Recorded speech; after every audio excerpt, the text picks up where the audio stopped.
Today we will be making this adorable Kawaii Peppermint Candy Cake. My name is Dania and you are watching Doki Cakes.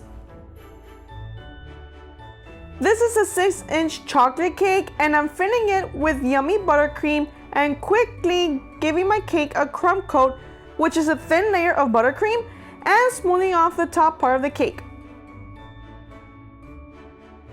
I chilled my cake for 10 minutes and I found this peppermint template online and I traced it with this pointy tool all around the cake. Moving on with the cake decoration, I used a star piping tip and I started piping all of the white stars, then moved on with the red, and I'm loving how this cake is looking, but of course we need to add the kawaii magic touch. You will need 3 black fondant circles, but one that's slightly larger.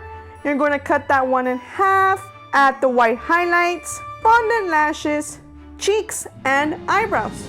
Now add this adorable face to your cake.